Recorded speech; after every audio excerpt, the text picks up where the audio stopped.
to see if Joas knows where we're going. I'm gonna guess the Blackboard Bistro. Of course. That's the only place in town that you can make reservations. And I knew she said we have to be there by 6. Oh dear. I usually give it away. But you know, the Blackboard Bistro is like the only really high-class restaurant that we have here in town. Yeah. By the way, it's his 41st birthday. Thank you. So that's why I dressed up and dressed up. And I'm taking him to a classy restaurant. This is a really good restaurant. We've eaten there like twice maybe before. Yeah, I think only twice. And it's because of the price. Yeah. But it is the guy, the chef that owns it is the chef, and he was a 5-star. He owned a 5-star restaurant in Denver, so he moved to Libby for whatever reason. But it's really cool, little place, really nice. Yeah, it's just a little little house that he fixed over into a little restaurant. So we're basically just driving around for 10 minutes. Yeah. Until it's time to go there. So yeah, last year I planned a big party for him because it was his 40th. This year, I didn't plan as much. But there's been so many things going on, we really needed a break, just the 2 of us. Yep. Just for a little bit. Right. So that's what we're gonna do. I'm hungry, I'm looking forward to it.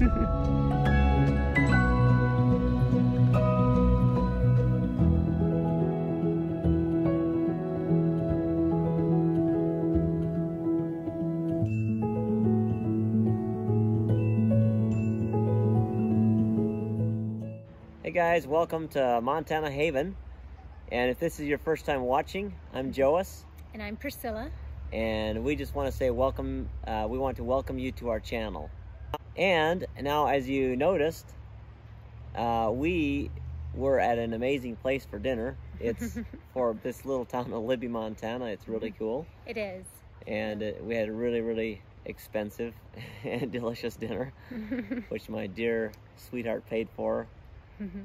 So thank you, babe. You're welcome. That was awesome. Really special. I have a wonderful wife. Okay, let's tell them a little bit about what we're going to be doing. Yeah, and I want to recommend that restaurant. If you have a little bit of money to spend, if you come through here, I would say go there because it is wonderful food. It's really, really good. Blackboard Bistro, and I'm sure you can find it on Google. Yeah. So we just wanted to, I know we have been cranking out videos here and there, but we just wanted to give you an update in our life and some trips we're taking, some things that happened, maybe that you don't know, and just update you on us. So where do we start? Well, we should start maybe where the school program and stuff. So you guys saw the video that we did about we call it the school picnic. It's basically end of school. It's the last day of school where our community gets together and all the kids, do a program and they recite their parts and all this stuff. And so that was because we were on the head of the school board. Well, we are actually still until this fall, and we have been on the school board for, I'm not sure, 8 years maybe or something like that. So we're switching out now, which we're very grateful for that. But so that means there was a lot that we had to look after, a fair bit anyways, to make sure the food, Priscilla had to make sure the food was taken care of for the, and all that. So that was kind of a big project. Yeah, and our boys were graduating, so we had a little bit more to look after, and just gifts for the teachers and stuff like that. So yeah, that took a bit. And then what was the next thing that we had going on? Well, we had the store opening. Right, so we were working like really long days prior to the store opening, and had an amazing team. A lot of people helped to get that thing open, so that was kind of a major feat. Got that thing open, and my sister and brother primarily are running that, and they're doing a great job, and thankful for that's open. And when you come to Libby, Montana, please make sure and stop in at the Amish Farm to Market. Yes.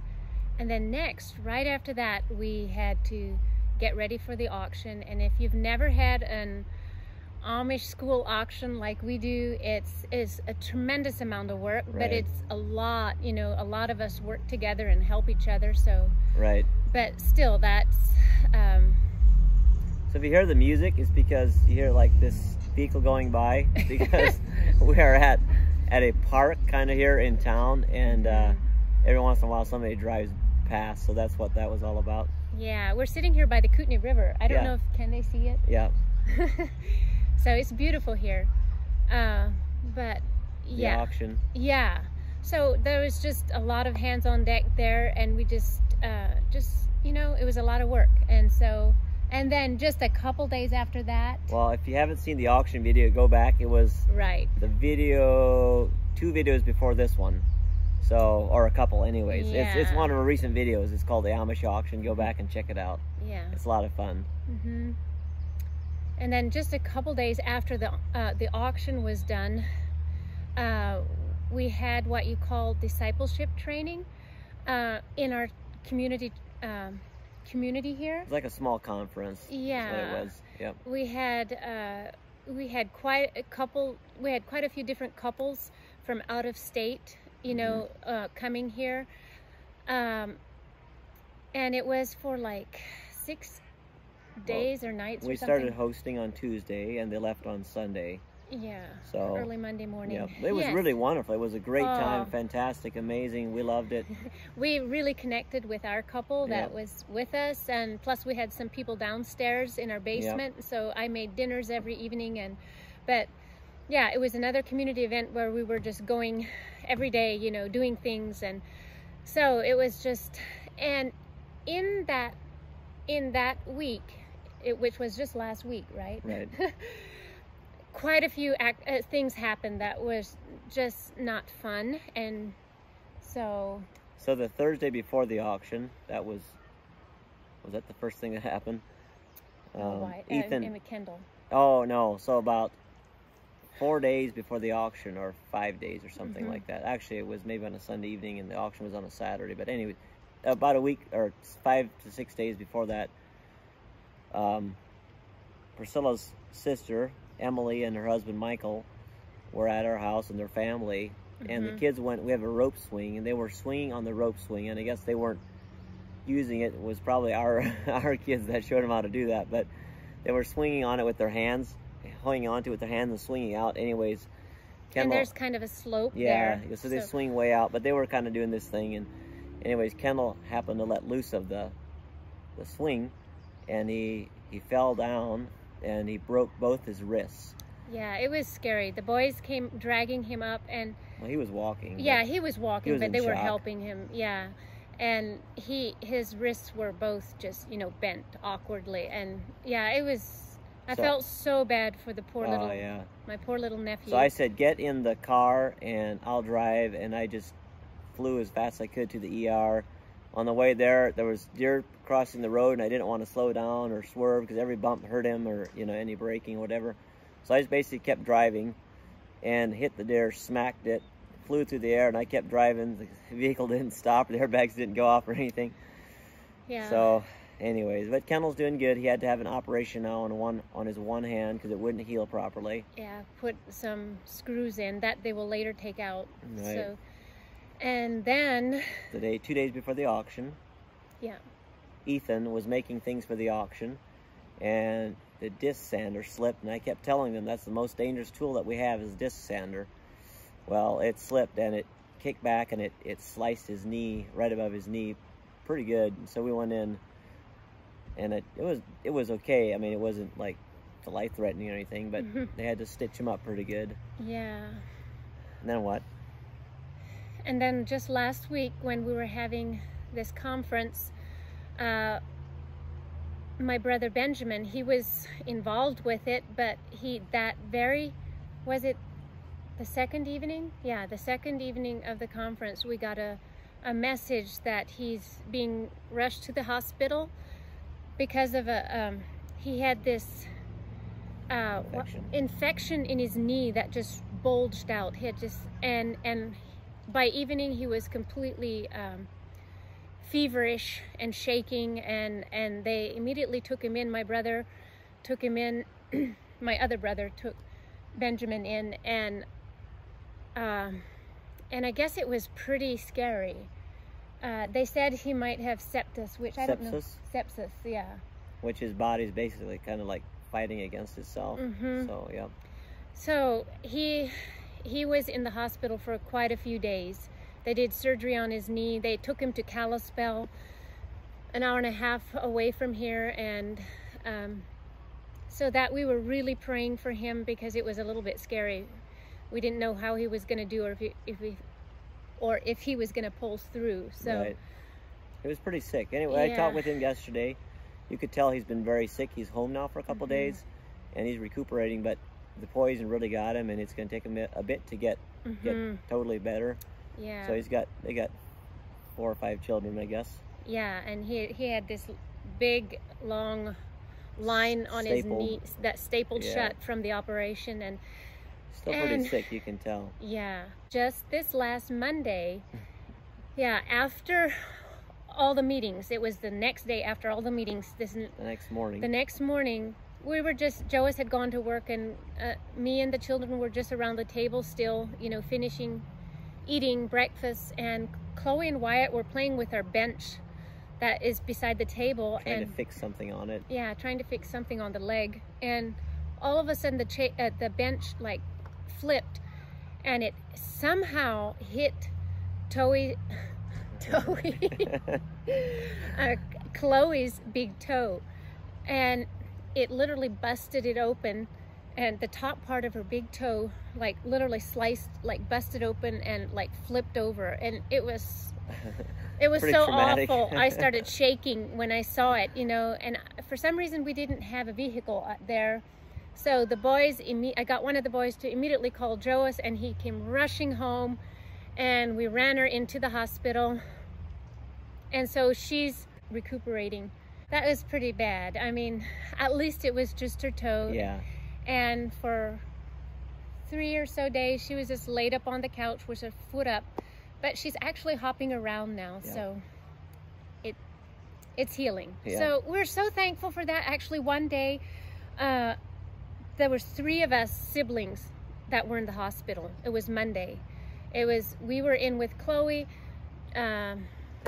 Benjamin was in the hospital still, and Michael's were in with Kendall to get his surgery done. So we were all three of us were in the hospital. So, and that never happened before. No. It was strange, just some strange happenings, and so, but yeah, through it all, we just prayed and also praised the Lord that He protected us, So now let's talk about some things that we're going to do, maybe. Yep, that sounds good. So we're excited to tell you a little bit about our upcoming trip that we're planning. So we're planning on being gone for a little while, and we're going to go see her sister and my sister that both have families in Redding, California. Then we're going to be taking some more days, and we're going to be traveling across some of the middle of the United States, mid central west, I guess you could say. We're going to go to like Zion Canyon, Zion National Park, Bryce Canyon, and just a handful of Arches. Yep. Do some hiking in each one of those. So the children are really excited.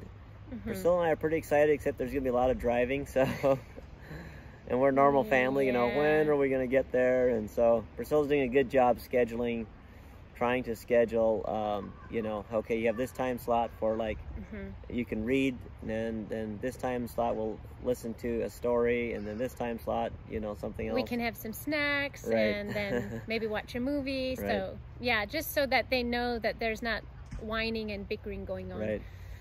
Which there will very likely be some of that anyways. But anyways, so we're grateful that we can take some time off, and it's right in the middle of the summer, so it's exceedingly busy, but it's like if you don't make the time, then it just doesn't happen, and life just stays busy. So we try to, like tonight, we try to just be, it doesn't happen probably as often as it should or could, but it's important to us to have time with us and with our family, and so whatever it takes. I remember a quote, or somebody telling me, or I heard somewhere, that we don't remember those, like the gifts that people gave us, like for Christmas or birthdays. We might remember 1 or 2 big items or whatever it might have been, memorable things, but we do remember family vacations growing up. If you think back in your childhood, some of the more memorable things were and are the the trips that your families Yeah. took, or even it, you know, we hardly ever traveled, and when we did, it was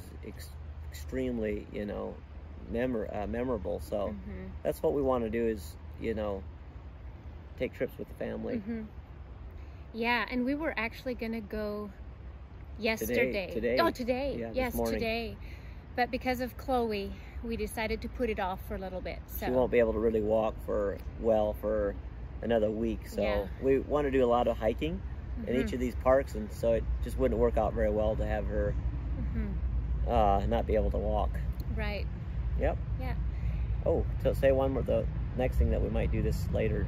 Yeah. In July. So sometime in July, Joas and I and Emily and Michael, my sister and brother-in-law, are heading up to Alaska for like a 6-day trip or something, sometime in July. So we are excited about that. We'll share with you a little bit more about that later, but right now we'll just tell you that we're going on a trip. And we have some friends we want to visit, and Priscilla's never been to Alaska, and I don't think Actually, I have. Oh yes, you have. That's right, you have been to Alaska. But not really. I flew into Anchorage and then where? No. Yeah, you went. I don't know where she'd gone to a wedding. I went to a wedding, to my friend's wedding. So yes, and we're gonna see her there when we get there. And she just was here not long ago. So we're looking forward to that. That's going to be a fun time. And what else is happening? That's about it. There's a lot happening, but those are the highlights. And we will let you know if there's more. And Right. But yeah, summer is coming, and we just want to spend as much time outside as we can, doing hikes and different things. And yeah, it's so beautiful here in Montana in the summertime. And I'm looking forward to my 41st year.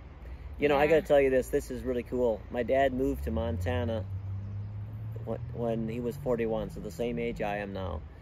So that seems kind of like a big deal to me. Yeah. He moved from Amish community in northern Indiana to, back then, you know, 46 years ago. Yeah, 47 years ago, something like that. They moved to Montana, and it was, you know, a lot more major than it is now, especially for them, you know, not traveling that much, and then just literally uprooting and moving clear out to the wilds of Montana, where there's, it was very, very rustic and very backwoods. And so I think of that a lot now that I'm 41, you know, my dad doing that. So anyways, life is good. We're looking forward to lots of adventure. And thank you so much for watching. Yeah, we just wanted to give you a little bit of an update and show you a little bit of our date, because those are very important. Yep. Yeah, take your spouse out on a date. There you go. And sometimes go to an expensive place. Wonderful. Yeah. Yep. Thank you so much for watching. God bless see ya. you. See you on the next video.